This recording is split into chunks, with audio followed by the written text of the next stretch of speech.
"I'm not your chauffeur, Mom." Those 5 words delivered with such cold contempt over the phone were the final nail in the coffin. What my daughter Lauren didn't know was that I'd already been to see my lawyer 3 days earlier. And when he called her 2 months later with the news, the sound of her screaming could probably be heard 3 counties over. My name is Diane Mitchell. I'm 68 years old, and this is the story of how my own daughter showed me exactly who she really was, and how I made sure she'd never forget it. Before we begin, I'd love to know where you're all watching from today. Are you joining me from somewhere warm and sunny, or are you bundled up against the cold like I am here in Ohio? Drop your location in the comments. I love hearing from you all. Now, let me tell you how we got here. I raised Lauren on my own after her father walked out when she was 3 years old. I worked double shifts as a nurse, put myself through night school to get my RN degree, and made sure my baby girl never wanted for anything: dance lessons, piano lessons, summer camps, a car when she turned 16, and a completely paid-for education at Ohio State University. I didn't do it for gratitude. I did it because that's what mothers do. We sacrifice, we give, we love unconditionally, or at least that's what I thought love was supposed to look like. Lauren graduated with a business degree and immediately married Connor, a real estate developer she'd met her senior year. I liked Connor at first. He was charming, ambitious, and seemed to genuinely care about my daughter. They had a beautiful wedding that I helped pay for, bought a house in an upscale suburb 40 minutes from my home, and settled into their picture-perfect life. That's when things started to change. At first, it was small things. Lauren would cancel our weekly Sunday dinners at the last minute. "Connor has a work thing," she'd say. Or, "We're just so busy with the house renovations." Then the phone calls became less frequent. Our conversations shorter, more strained. I told myself it was normal. She was building her own life, her own family. I didn't want to be one of those clingy mothers who couldn't let go. But then came the requests. "Mom, can you loan us $20,000? Connor's investment deal needs a little more capital. Mom, we're redoing the kitchen. Could you help us out? Maybe $30,000? Mom, Connor wants to buy this rental property, but we're just a bit short. $45,000 would really set us up." Every single time I said yes. I dipped into my retirement savings, the nest egg I'd built up over 40 years of hard work and careful planning. Because that's what mothers do, right? We help our children succeed. I never asked for the money back. Lauren assured me these were investments in our future, and that I'd always be taken care of. Connor would nod, seriously, and shake my hand, promising that when their ship came in, they'd remember everything I'd done for them. Over 5 years, I gave them nearly $200,000. My retirement fund went from comfortable to concerning. But I told myself it was worth it. Lauren was happy, successful. She'd bought a Mercedes, they'd renovated their entire house, taken trips to Europe and the Caribbean. Seeing my daughter thrive, even if it was with my money, gave me a sense of purpose. And then I got the diagnosis. It started with fatigue that wouldn't go away, then dizziness. My hands would shake for no reason. At first, I chalked it up to getting older, working too hard. But when I nearly fainted during a shift at the hospital where I'd worked for 32 years, my supervisor insisted I see a doctor. The tests took 3 weeks, 3 weeks of anxiety, sleepless nights, and trying to stay positive, while my body betrayed me in small, terrifying ways. Dr. Patel called me into his office on a Tuesday afternoon in March. I remember the date because it was 2 days before Lauren's birthday, and I'd been planning to take her to lunch at her favorite restaurant. "Diane, you have atrial fibrillation," he said, his kind eyes serious behind his glasses. "Your heart's electrical system isn't functioning properly. The good news is it's treatable, but we need to monitor you closely and adjust your medications carefully. You'll need regular checkups, and you absolutely cannot drive for at least 60 days while we get your dosage stabilized." I felt the floor drop out from under me. No driving? I lived alone. I had bills to pay, groceries to buy, doctor's appointments to keep. "What about work?" I asked, though I already knew the answer. You need to take medical leave immediately, he said gently. I'm sorry, Diane. I know how much your work means to you. I called Lauren that evening from the hospital parking lot, my hands still shaking from the news. Honey, I need to tell you something, I said when she answered. I could hear the television in the background, what sounded like a reality show. Mom, can this wait? Connor and I are watching something. Lauren, I was at the doctor today. I have a heart condition. Oh my God, is it serious? Like, are you dying? Her tone wasn't concerned. It was annoyed, like I'd interrupted her show with something inconvenient. No, I'm not dying, but I need help. I can't drive for 60 days while they adjust my medications, and Mom, that's what Uber is for. Look, I really need to go. Text me the details, okay? Love you. Bye. She hung up before I could respond. I sat in my car in that parking lot for 20 minutes, staring at my phone, telling myself she was just busy. She'd process it later and call me back, concerned and apologetic. She didn't call back that night, or the next day, or the day after that. I texted her my doctor's information, my appointment schedule, asked if maybe we could set up a weekly check-in. She responded 3 days later with, Sounds good, Mom. Things are crazy here with Connor's business expansion. We'll try to help when I can. We'll try to help. Those words sat in my chest like a stone. The next 2 months were the loneliest of my life.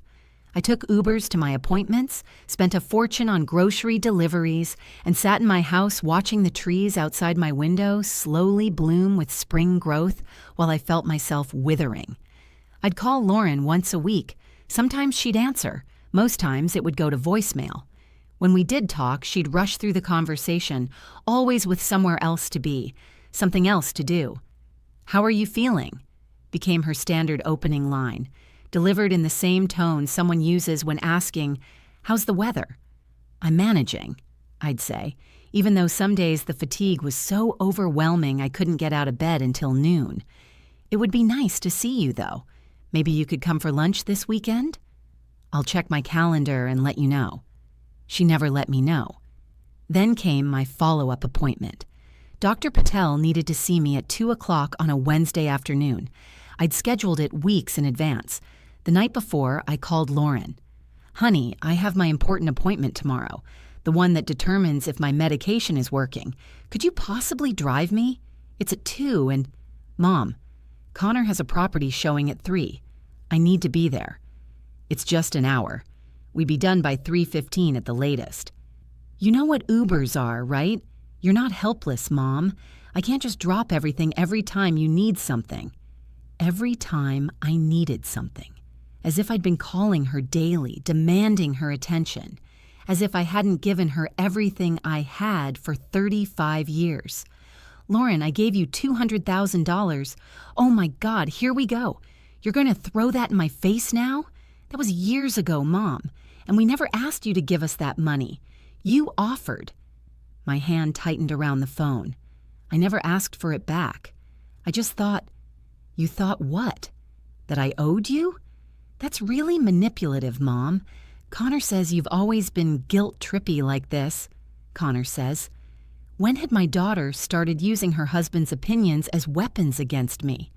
I'm not trying to manipulate you, I said, forcing my voice to stay calm even though my heart, my damaged, struggling heart, was racing. I just need help. I'm your mother. And I'm busy. Look, I have to go. Use Uber. She hung up. I sat there in my quiet house, the phone still pressed to my ear, listening to the dead silence on the other end. Something inside me cracked open then, something that had been slowly breaking for months, but had somehow held together through sheer force of maternal will. This was my daughter, my only child, the little girl I'd rocked through nightmares, cheered for at soccer games, held when boys broke her heart, celebrated with at her college graduation, and she couldn't be bothered to drive me to a doctor's appointment that would determine if my heart was stable enough for me to live a normal life. That night, I didn't sleep. I lay in bed staring at the ceiling, replaying every interaction with Lauren over the past 5 years, and for the first time, I let myself see the pattern I'd been denying. She called when she needed money. She visited when it was convenient. She remembered me on birthdays and holidays with expensive gifts that Connor had probably picked out, accompanied by cards with generic messages that could have been written to anyone. But when I needed her, when I was scared and alone and facing a medical crisis, I was an inconvenience, a burden, someone to be handled with the minimum acceptable effort. At 3 in the morning, I got up and went to my desk. I pulled out the folder I kept with all my important documents. My will was on top, a simple document I'd drawn up 10 years ago that left everything to Lauren. My house, my remaining retirement funds, my life insurance policy, everything. It wasn't a fortune. After giving her so much money over the years, maybe $350,000 total when you added it all up. But it was mine. I'd earned it. And suddenly, I knew exactly what I needed to do. The next morning, I called Robert Chen. No, wait. I called Robert Morrison, my lawyer who'd handled my affairs for years.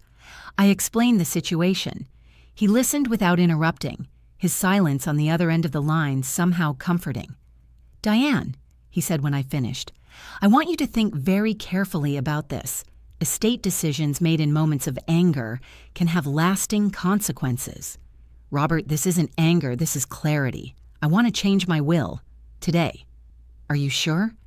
I looked around my empty house, thought about the Uber I'd have to take to my appointment that afternoon, remembered Lauren's voice saying, "I'm not your chauffeur." I've never been more sure of anything in my life. 3 hours later, I was sitting in Robert's office signing the new documents. My estate would now go to various charities: the American Heart Association, the Nursing Scholarship Fund at my local hospital, and the women's shelter where I used to volunteer before my health declined. Lauren would get nothing. "She'll contest this," Robert warned me. "Let her try. I'm of sound mind, there are no legal grounds, and I'll include a letter explaining exactly why I made this decision. That's allowed, isn't it?" "It's not just allowed, it's advisable. It shows clear intent and reasoning." So I wrote it. Every word was like lancing a wound, painful but necessary. "To my daughter Lauren, I am leaving you nothing not out of spite, but because you have shown me that your love was transactional, conditional on what I could provide rather than who I am. You have abandoned me when I needed you most, treated me as an obligation rather than your mother, and demonstrated that the only value I held in your life was financial. I hope you find happiness with the money I gave you while I was alive, because you will receive nothing more from me in death. Perhaps someday you'll understand what you lost, not money, but the relationship with the woman who loved you more than life itself.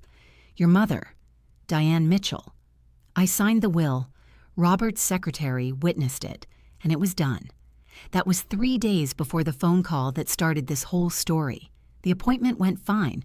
My medication was working. My heart rate was stable. Dr. Patel said I could start driving again in 2 weeks. I took an Uber home, feeling oddly lighter despite everything. I didn't tell Lauren about the will change. I saw no point. Maybe she'd never need to know. Maybe someday we'd repair our relationship and I'd change it back. But deep down, I knew that was unlikely. 3 days later, my phone rang while I was making lunch. Lauren's name flashed on the screen. I almost didn't answer. "Hello?" "Mom, I need you to watch the house next weekend. Connor and I are going to Napa for a wine tasting event, and our house sitter canceled." Not "how are you?" Not "how was your appointment?" Just a request. "Lauren, I have plans next weekend," I lied. "Seriously? What plans could you possibly have?" The dismissiveness in her voice triggered something in me. All the hurt, all the loneliness, all the months of being treated like I didn't matter came flooding up. "That's really none of your business," I said coolly. "Wow. Okay, Mom, be like that." "Be like what, Lauren? Be like someone who has her own life? I thought you wanted me to be independent, to use Uber, to not drop everything for you. That's completely different." "How? How is it different?" There was a pause. Then, "Fine. Forget I asked." But I wasn't done. 2 months of biting my tongue, of making excuses for her, of trying to be the understanding mother had finally reached its limit. Do you even know how my appointment went? I asked quietly. What appointment? The one you refused to drive me to, the important one, 3 days ago. Another pause. Oh, right. How did it go? The casual tone, the obvious forgetting. It was the final straw. It went fine. My heart is stable. I can drive again soon, not that you cared enough to ask. Mom, don't start with the guilt trip. I'm not guilt-tripping you, Lauren. I'm stating facts. I had a medical crisis, and you treated it like an inconvenience. I needed you, and you weren't there. Oh my God, one ride to the doctor, and you act like I abandoned you. It wasn't one ride. It was months of me being alone, scared, and struggling while you were too busy with your renovations and your trips and your perfect life that I helped pay for. There it is. I knew you'd throw the money in my face eventually. I'm not throwing it in your face. I'm reminding you that I gave you everything I had, and when I needed the smallest fraction of that back, you couldn't be bothered. The argument escalated. Lauren's voice got higher, more defensive. She accused me of being manipulative, controlling, unable to let her live her own life. I accused her of being selfish, ungrateful, and cold. Finally, she shouted, "You know what, Mom? I'm done. I'm done with your neediness, your guilt trips, your constant demands. I asked you for one ride. I'm not your chauffeur." The words hung in the air between us like poison. "You're right," I said, my voice suddenly calm. "You're not. You're my daughter. Or at least, you were." What's that supposed to mean? It means I'm done expecting anything from you, Lauren. I'm done hoping you'll suddenly remember that I exist for reasons other than funding your lifestyle. I'm done. Fine. Be done. See if I care. She hung up on me for what would turn out to be the last time we'd speak for 2 months. I stood in my kitchen, my hands shaking, my heart pounding in a way that would have alarmed Dr. Patel. But mixed with the hurt and anger was something else. Something that felt almost like freedom. I'd changed my will just in time. The weeks that followed were strange. I waited for Lauren to call and apologize. She didn't. I waited for her to at least check in. Nothing. My birthday came and went. No card, no call, no text. I could have reached out. Part of me wanted to. But another part of me, the part that had been slowly dying from emotional neglect, knew that if I reached out now, if I apologized for standing up for myself, I'd be teaching her that she could treat me however she wanted, and I'd always come back for more. I couldn't do it anymore. Instead, I focused on my health. My heart stabilized. I started driving again. I went back to work part-time. I reconnected with friends I'd been neglecting. I joined a book club. I started volunteering at the hospital gift shop. My life got smaller in some ways, but richer in others. 2 months passed, then 3. I didn't hear from Lauren at all. Then, on a Tuesday afternoon in September, I fell. It was stupid, really. I was reaching for something on the top shelf of my closet, lost my balance, and went down hard. I felt something in my hip give way, heard a crack that I knew meant nothing good. The pain was extraordinary. I managed to pull my phone from my pocket and call 911. The paramedics came, got me to the hospital. X-rays confirmed what I already knew, fractured hip. I'd need surgery, then weeks of physical therapy. Lying in that hospital bed, waiting for them to prep me for surgery, I did something I swore I wouldn't do. I called Lauren. It went to voicemail. Of course it did. "Lauren, it's Mom. I'm at Cleveland General. I fell and broke my hip. I'm going into surgery in an hour. My voice cracked. "I just wanted you to know, in case... Well, just in case." I hung up and closed my eyes, trying not to cry. The nurse came in, patted my hand, and told me everything would be fine. The surgery went well. I woke up groggy and in pain, but alive. My phone was on the table beside my bed. No missed calls, no texts. Lauren hadn't even checked to see if I was okay. That's when something inside me turned from hurt into something else entirely. Something cold and resolute. I'd given her one last chance to show me she cared, even a little bit. She couldn't even manage that. Fine. I spent 5 days in the hospital, then 2 weeks in a rehab facility. Not once did Lauren call, text, or visit. Not once. My coworkers visited. Friends from my book club brought me magazines and chocolates.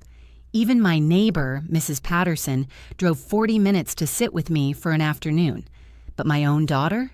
Nothing. When I finally got home, I hired a home health aide to help me for a few hours each day. Physical therapy was brutal, but I attacked it with determination that surprised even my therapist. "You're healing remarkably well for someone who went through what you did," she told me. "Most people your age take months to get to this point." "I'm motivated," I said simply. What I didn't tell her was that my motivation came from anger, from hurt, from the crystal clear understanding that I was completely alone in this world, and if I didn't fight for my own recovery, no one else would. It was during one of those physical therapy sessions that my phone rang. Robert Morrison. "Diane, I hope I'm not catching you at a bad time." "Just finishing up PT. What's up, Robert?" "I wanted to let you know. I'll be retiring at the end of the year. I'm transferring all my clients to my partner, Jennifer Walsh. She's excellent, and I've briefed her on all your documents." "Oh, well, congratulations on your retirement." "Thank you. There's one more thing. Your will, Jennifer will have it, of course. But I wanted to remind you that if anything changes in your relationship with your daughter, we can always—" "Nothing's going to change, Robert." There was a pause. "I'm sorry to hear that." "I'm not. Not anymore." After we hung up, I looked at my phone for a long moment. Then I opened my text messages and found Lauren's name. The last message was from me, 3 months ago. "I love you." She'd never responded. I started typing. "Lauren, I broke my hip 2 weeks ago. I'm okay now, but I thought you should know. Not because I expect anything from you, I learned that lesson already, but because someday when you're sitting in front of a lawyer hearing about my will, you'll remember this moment. You'll remember that I reached out one last time and you still couldn't be bothered to care. I hope whatever Connor's real estate deals bought you was worth it. I hope your trips to Napa and your renovated kitchen fill the empty space where your mother used to be. I hope you're happy. Goodbye, Lauren." I hit send before I could second-guess myself. This time, I didn't expect a response. And I didn't get one. Life moved forward. My hip healed. I returned to work full-time. The holidays came and went, my first Thanksgiving and Christmas without Lauren. They were quieter, lonelier in some ways. But they were also peaceful. I spent Thanksgiving with Mrs. Patterson and her family. Christmas with my coworkers at a potluck party, New Year's Eve watching movies by myself with hot chocolate and the good cookies I used to save for special occasions. I was okay. More than okay, actually. I was learning what it felt like to not constantly worry about someone who didn't worry about me at all. In February, I got a letter from Jennifer Walsh, Robert's replacement. She wanted to schedule an annual review of my estate documents. I made an appointment for the following week. Jennifer was sharp, professional, and had clearly read through my entire file. "Your will is very clear," she said, and Robert's notes indicate that this was a carefully considered decision, not made in haste or anger. That's correct. I just want to make sure. No changes needed? I thought about it. Really thought about it. Had any part of me been hoping Lauren would come around? That she'd show up one day, apologetic and changed? Maybe in the beginning, but not anymore. "No changes," I said firmly. "All right then, everything's in order. I'll keep this on file and your designated executor knows where to find me when the time comes." When the time comes. Such a gentle way of saying, when you die. Thank you, Jennifer. As I drove home that afternoon, I felt a strange sense of completion. My affairs were in order. My life was mine again. Whatever happened next would happen, and I'd face it on my own terms. I didn't know that next would come much sooner than I expected. In March, almost exactly a year after my initial diagnosis, I started feeling off again. Dizzy spells, fatigue. Dr. Patel ran more tests. "Your heart is acting up again," he said, concern evident in his voice. I want to admit you for observation, get you on some new medications. Is it serious? It's manageable, but we need to be aggressive about it. You're not in immediate danger, Diane, but your heart is under stress. I spent 3 days in the eye hospital. They adjusted my medications, monitored me constantly, and finally released me with strict instructions to rest and follow up in 2 weeks. I went home exhausted but stable. And then, the next afternoon, my doorbell rang. I wasn't expecting anyone. I peered through the peephole and my heart, my problematic, struggling heart, nearly stopped. Lauren stood on my porch. For one insane moment, I thought maybe she'd heard somehow. Maybe she was here to finally be the daughter I'd always hoped she'd be. Then I opened the door and saw her face. Not concerned, not apologetic, angry. "What the hell, Mom?" "No. How are you?" "No. I heard you were in the hospital." Just anger. "Hello, Lauren. It's been a while." "Cut the crap. Connor ran into Mrs. Patterson at the grocery store. She told him you were in the hospital. Were you ever going to tell me?" I stared at my daughter, this stranger on my porch, and felt absolutely nothing. No hurt, no anger, just nothing. "Why would I tell you? You made it very clear my health issues are inconveniences you don't have time for." "That's not fair, isn't it? I told you I broke my hip. You never responded. I was in the hospital for days. You never called. Why would this time be any different?" She had the grace to look uncomfortable. "I was busy." "You're always busy, Lauren. That's the problem. You're busy with your life, your marriage, your trips, your everything. Everything except your mother." "That's not true. I think about you. If you're still watching, and I hope you are, could you do me a favor? Hit that subscribe button." Because what happened next, what I said to my daughter after months of silence, after a year of being treated like I didn't matter, this is where everything changed. "You think about me?" I said quietly. "When? When you're sitting in the house I helped you buy? When you're driving the car my money paid for? When you're on vacation with my retirement funds?" "Oh my God, you're still on about that money." "I'm not on about the money, Lauren. I don't care about the money. I care that you took everything I had and gave me nothing in return. Not your time, not your concern, not your love, nothing. That's not true. I love you." "Do you?" Because from where I'm standing, you love what I can provide. You loved me when I was useful. When I needed you, I became a burden. Tears started rolling down her face. "Mom, please, I know I messed up. I know I wasn't there when you needed me, but I'm here now. Can't we just what? Pretend it didn't happen? Go back to the way things were?" "Yes, I miss you, Mom. Connor and we've been talking, and he made me realize I took you for granted. I want to fix this." Connor made her realize. Not her own heart, not her own conscience. Her husband had to tell her she'd been a terrible daughter. "I appreciate you coming by," I said, my voice carefully neutral. "I really do, but I think it's too late, Lauren."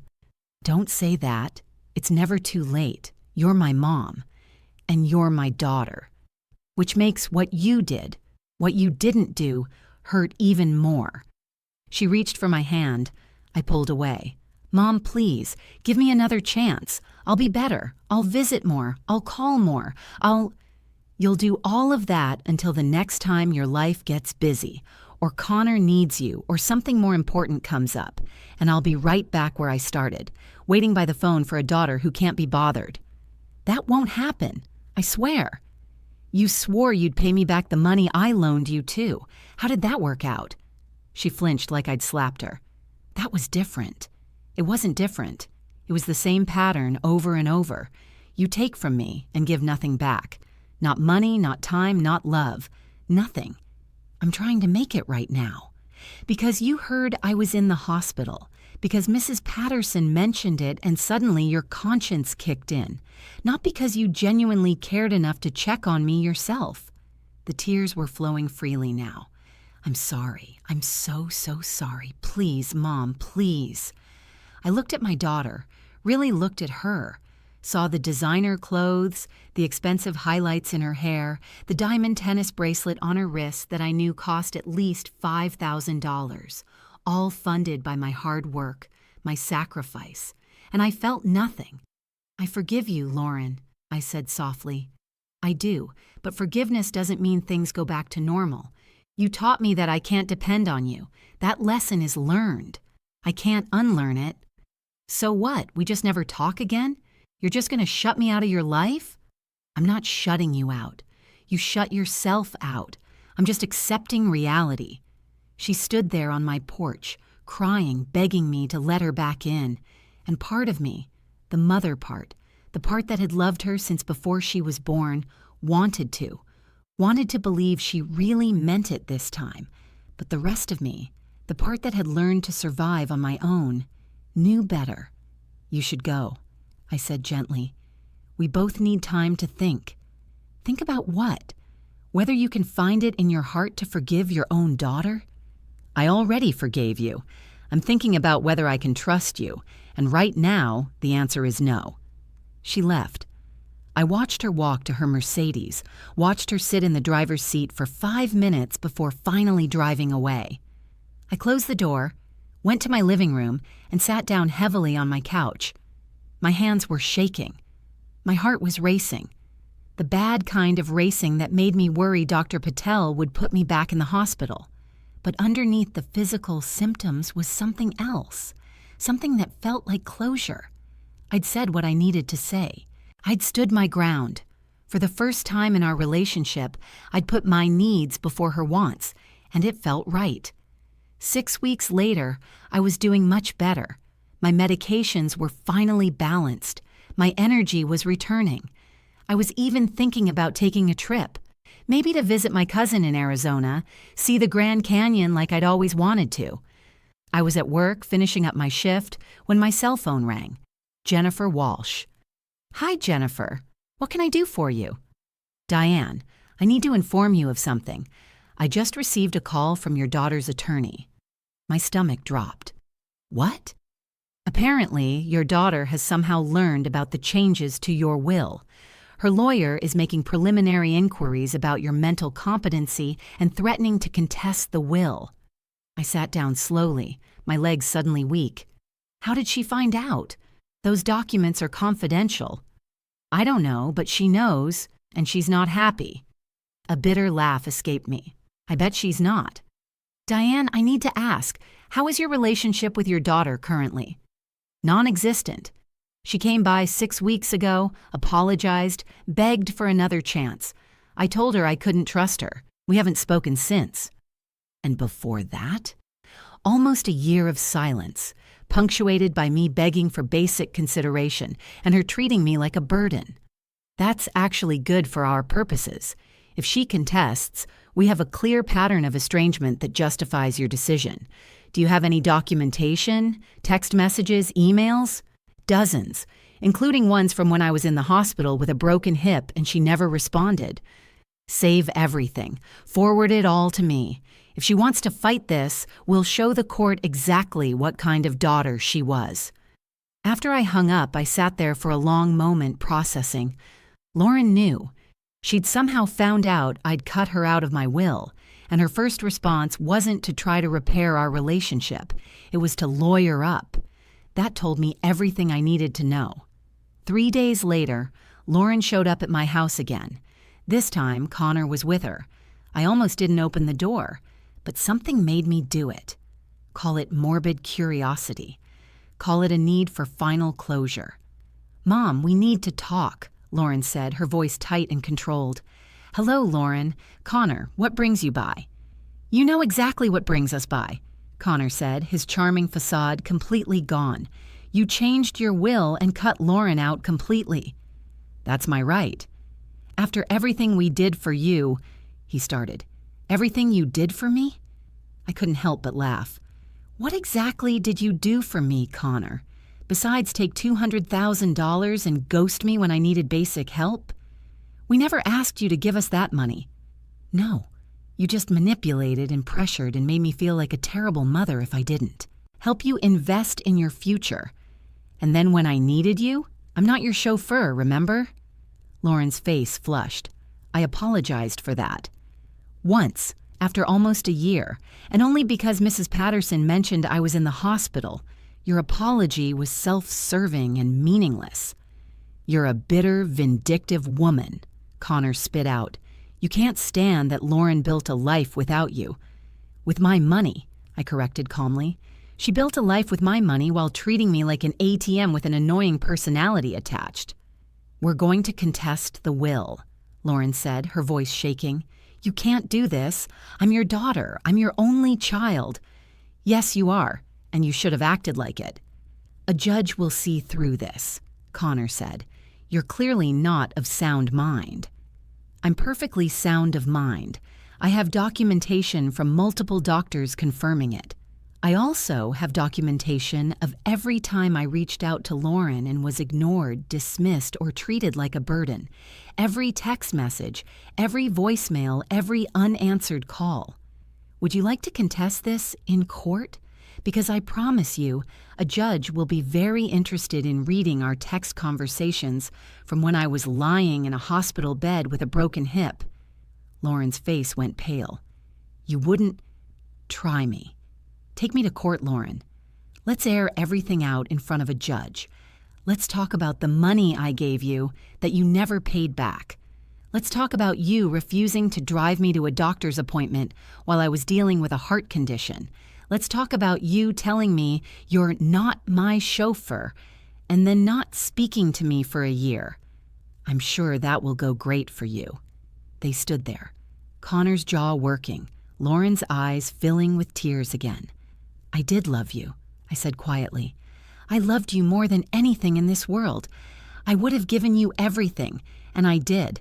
But love requires some reciprocation, Lauren. It requires showing up, and you never did. So that's it? Lauren whispered. You're really going to die and leave me nothing? I'm going to die and leave my money to organizations that actually help people. The American Heart Association, because heart disease shouldn't be faced alone. The Nursing Scholarship Fund, because young women shouldn't have to work 3 jobs to get through school like I did. The Women's Shelter, because sometimes family is the last place you should turn. You're punishing me. I'm freeing myself from waiting for you to care. There's a difference. Connor grabbed Lauren's arm. Come on, we're wasting our time. Let her die alone and bitter. I won't be alone, I said. I have friends, co-workers, neighbors who've shown me more love in the past year than you have in 5. And I'm not bitter. I'm actually, finally, at peace. They left. Lauren looked back once, her face a mask of hurt and rage, and something else. Something that might have been regret, but came far too late. I closed the door for the final time. That was 4 months ago. I'm writing this from my home office, looking out at my garden where spring flowers are finally blooming. My heart is stable. My life is full. I'm planning that trip to Arizona for next month. Lauren never contested the will. Her lawyer probably advised her it would be expensive, public, and ultimately unsuccessful given the documentation I had. She hasn't contacted me since that day.